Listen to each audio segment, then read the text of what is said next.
Hi everyone. For this assignment, we're going to talk about forward head posture. So, we usually tend to see forward head posture in a lot of our younger kids today, even older adults and young adults. This is contributed more towards people sitting on their computers a lot, kids, college kids, and students being on their tablets, gaming devices, cell phones, all and all of the above. A lot of IT professionals, bankers, people who have sedentary lifestyles, they also are one of those people where we find them with forward-headed posture. So, what is forward-headed posture? So, oftentimes we'll see people with their chin tucked out and kind of slouched. So, if you see my model here, Siva, um, he's kind of sitting in a little bit of rounded back here.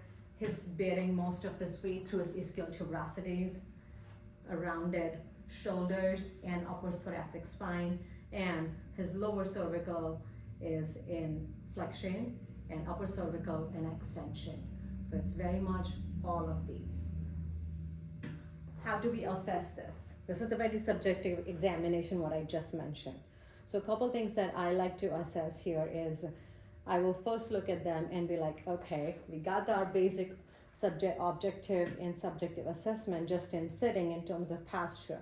But a couple signs to look are, do they have dry mouth or like cracked lips? Like any signs where they are, hey, if they have cracked, chafed lips or sometimes even dry skin. Secondly, I would have them do is, are they mouth breathers or nose breathers? Do they have a very nice deep breaths that are going in and out, or are they doing very rapid and shallow breathing?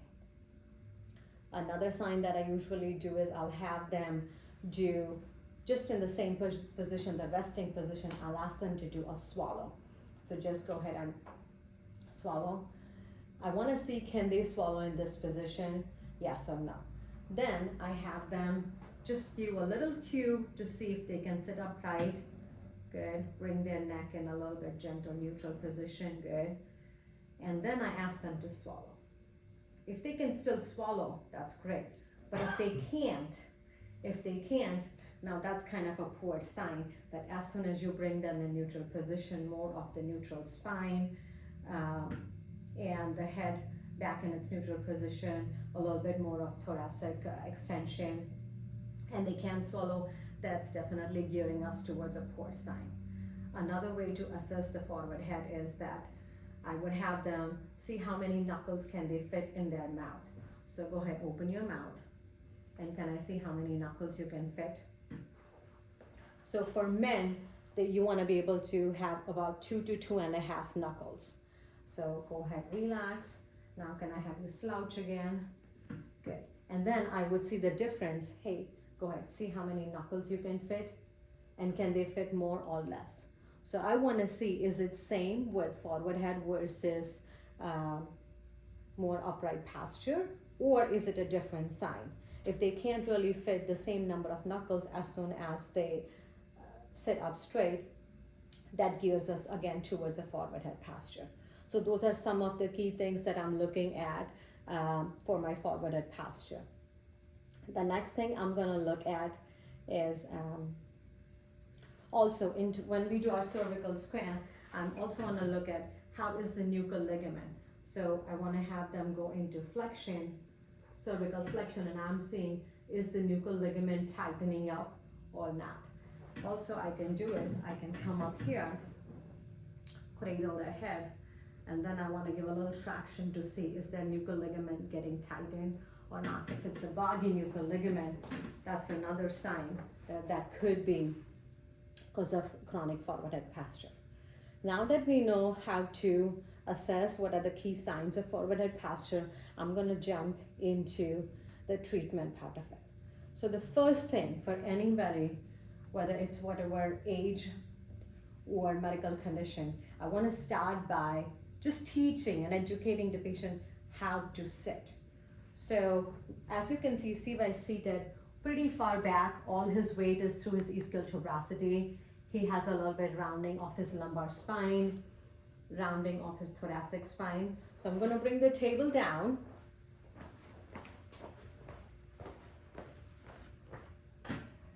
tell me when your feet touch the ground.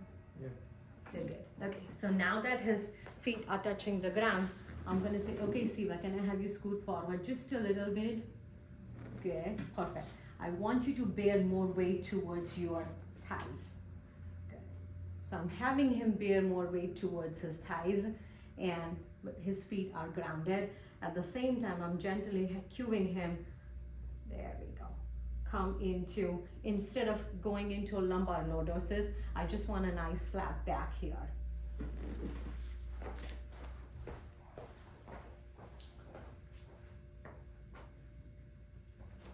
The next thing I would want to cue is, okay, so another way to tell patients is to find is their manubrium. Most patients don't really know where the manubrium is. So I have them find the sternal notch. So go ahead and, okay, can I have you bring your fingers? So let's find the manubrium right here, good. Slide your fingers 2 inches down, good. Now what I would have him do is, okay, Siva, can I have you take a deep breath in? You see how your fingers come up? Beautiful. Now keeping your fingers up, can I have you slowly breathe out? Good. Let's do that one more time. Good. When you breathe out, do you feel the back of your scapular muscles right up here coming together? Do you feel your scapula depressing a little bit? Good. So this is something, a way they can work on and practice keeping their posture upright. Again, this does not come on day 1 or day 2. It might take several sessions for them to learn how to breathe in and out. But the chronic forward head posture.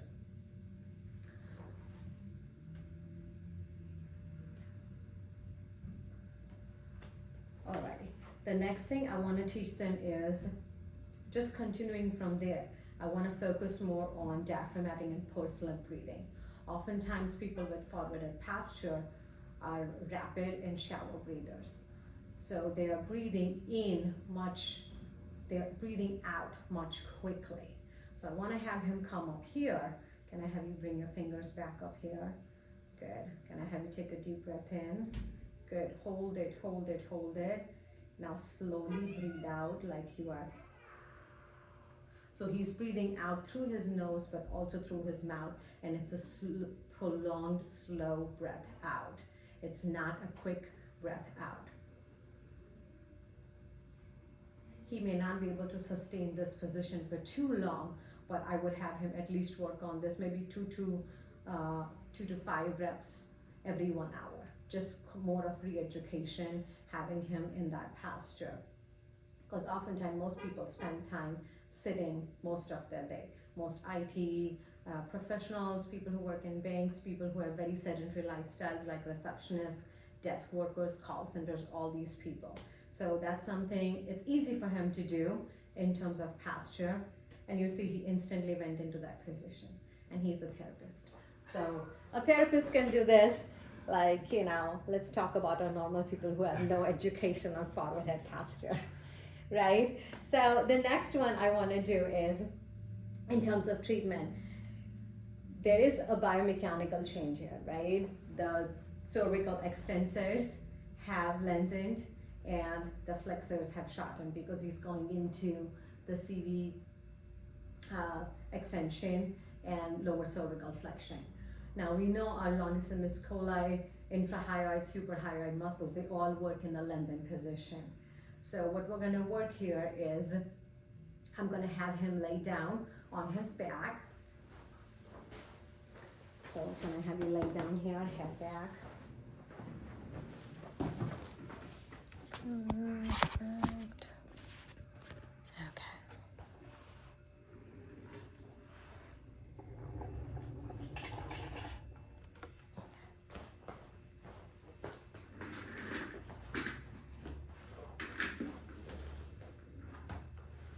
So something that I like to start when I do the correction of forward head posture is that I'm just going to gently place my hands right on his occiput. The other hand comes up here right on the above the ears.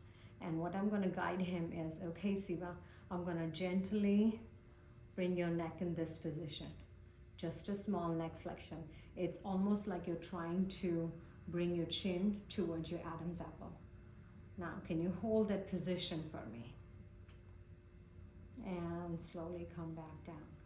I am giving a little gentle traction to the occiput while I'm doing this, while I'm also guiding him into that position. Now, this is phase 1 of our cervical stability exercise. For some patients, this alone might be enough for the day 1. So whatever we talked earlier, so the posture, the breathing, and just the cervical stability exercise. This enough might be just for our day 1 session. Even maybe sometimes even day 2. Because sometimes people tend to, as soon as you tell them, okay, we're gonna do some neck flexion exercises here, if I tell them tuck your chin in, sometimes people go into this position or they go into that position, right? We really want to focus on gentle retraining of the deep neck flexors here. So I just had him guide here. Now, how long do I do this? Until I get tired or until Siva gets tired or until he knows he's figured it out. Okay, I know how to do this. So once I get in here, I'm going to tell him, okay, Siva, I want you to hold that position. Hold it, hold it, hold it. And relax. Okay, now can you try that yourself, Siva? Hold it. Beautiful. Can I see you do that again? So my hands are off now and I'm seeing, can he perform this in the clinic? Can he perform it actively and correctly? If he can't do it correctly here, he's likely gonna make mistakes at home. So let's say we are past this phase and he's got this, and now we're in week 2 or week 3. So I'm gonna gently do the same thing and I'm gonna say, okay, Siva, I want you to bring your head up just a little bit, the same position, and hold it there, hold it, and relax. So his head is just off the pillow enough that I can slide my hands. He's not jetting his chin out. We're still starting with cervical flexion here, maintaining it, and relax. My cues for him here are, he's only maintaining it till he feels that fatigue or he starts feeling that shaking in the neck. I don't want to see the SCM pop up as soon as he does this. So you can see there's a little activity of SCM, but it's not like significantly popping up each time he does that. Is the SCM going to activate? Yes, but we want the deep neck flexors to fire first before the SCM does. There you go. Hold it, and relax. How many is he gonna do? As many as he can without getting overly fatigued. My cues for this are, for patient, is that just let's start with fewer reps. See about if you can do 2 to 5 reps every few hours. And the longer they can hold is not the goal here. The goal here is to do it correctly. And as soon as they feel the fatigue or the shaking in the neck, they are done. They need to go ahead and stop and relax. So that's the second one. Now, the third exercise that I want to add here with, also if there's too much of, muscle guarding in here, I can definitely do some soft tissue to my cervical suboccipitals in my supine exercises as well. Okay, so now I'm going to have him sit up. Can I have you sit up, please?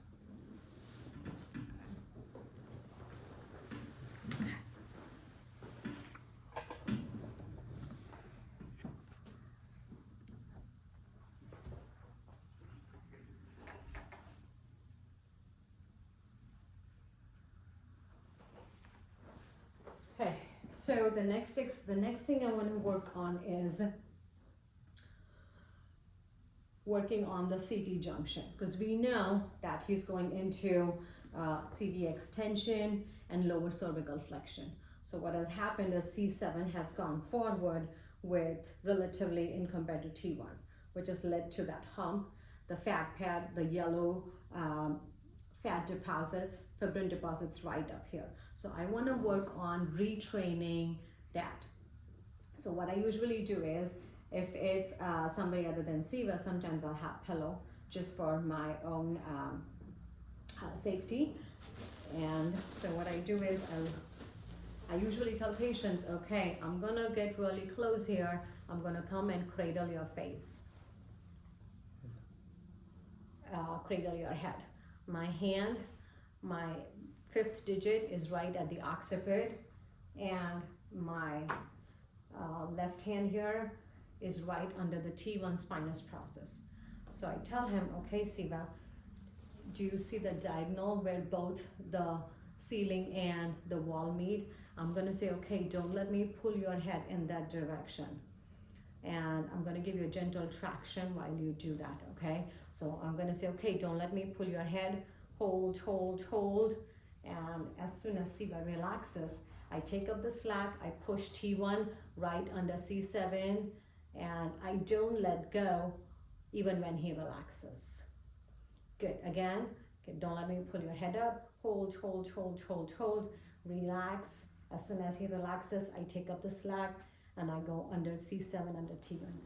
So my hold here is, I'm holding the head, I have a key grip right under T1, and I'm pushing T1 right under C7.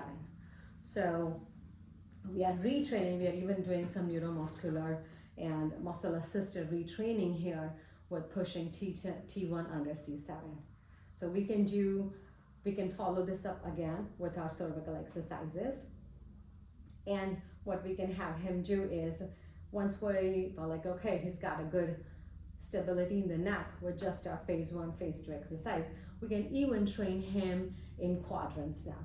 So let's say he had a restriction and left C2, C3 extension quadrant, and we just did a manipulation. So I'm gonna then bring him down and supine lying again. And can I have you go on your back?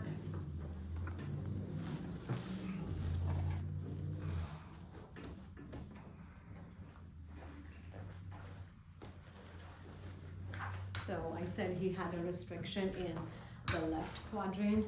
So I'm gonna get my fingers on C2 here.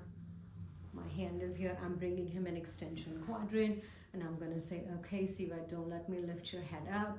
Hold, hold, hold. Relax, that's my isometric. Followed by eccentric. Slowly let me bring your head up. Good, I'm bringing him in CV flexion here. I'm telling him eccentric, control here, and then slowly bring your head back. So I'm doing isometric, eccentric, and then concentric. I'm going to work on this couple different repetitions. Again, how long, if I get tired, or till I feel okay, we've restored the movement and he's able to work on this. So I said left extension quadrant. So I can retrain him in this quadrant. I can even go to my opposite quadrant, the flexion quadrant, and have him work from flexion going into extension and extension going into flexion. So I can have him work on those. I can follow this up with exercise in prone lying. The way I like to do is, can I have you go on your belly? So I'll have patients go on their belly. I'll put a pillow under their chest, and I have you come on your elbows. So first in prone lying, could we do quadrants in prone lying? Yes. But before even we do that, we want to make sure that they have that control. So, and they have the neck stability. So in the same position, I have him look. So you just will make sure that they got that little upper cervical flexion here. From here, I want you to maintain that flexion and then come up. So I want you to work on just this upper, there you go. So at the same time, I am feeling at the upper thoracic, C7, T1, T1, T2, I'm seeing for that activation. Is he getting that thoracic extension there or no? Good. And you can hold it there and relax.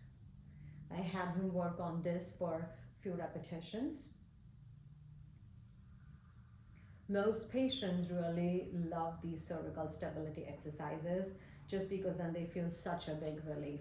Oftentimes some of our forward head posture patients will have headaches, migraines, chronic headaches, and they've probably gone to a lot of other clinicians, could be healthcare practitioners, physicians, and all they know is, okay, there's some arthritis, there's some disc issues, that's all, the imaging and the x-rays would say. But they'll never really find answers or relief from treatment. So a lot of these patients might sometimes feel, a good 25% 25% relief just from some of our day 1, day 2 exercises. So now that I've had him work here, I can do the same quadrant retraining even in prone lying. So Siva, can I have you just go relax on your belly? Let's get you another pillow on this. Let's get you another pillow. Can I have you lift your head back up?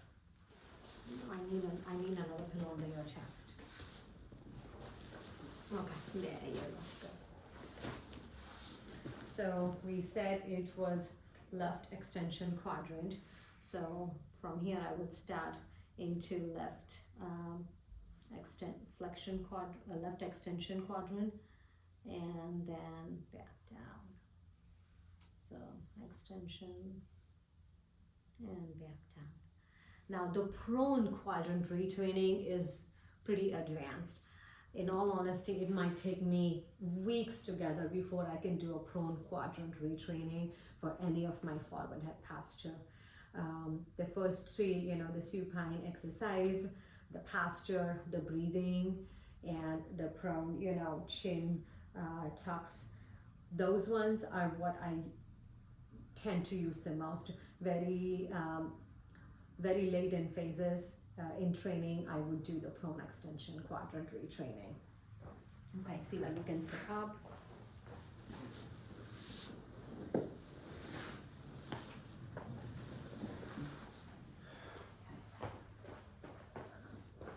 So lastly, but not the least, the oromandibular exercises are very important because, as we know, the resting position of the tongue is on the roof of your palate. But with forward head posture patients, their resting position is often sitting down. The tongue is not on the roof.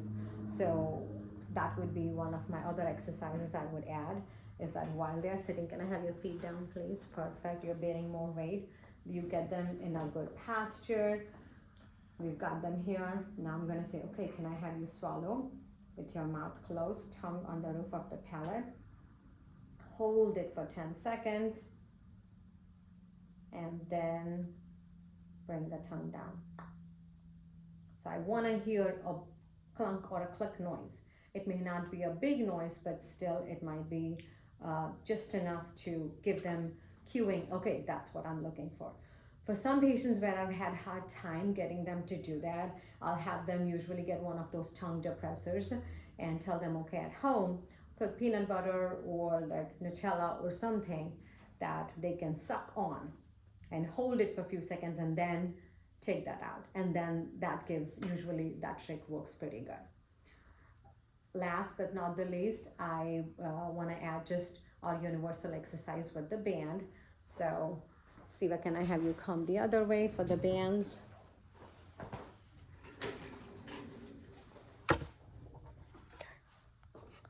So I'm gonna have Siva come here. We're gonna do the resistance band here. So in this position, I am working on, I'm gonna turn this way, so let me show you. So in this position, what I have him do is several different components here.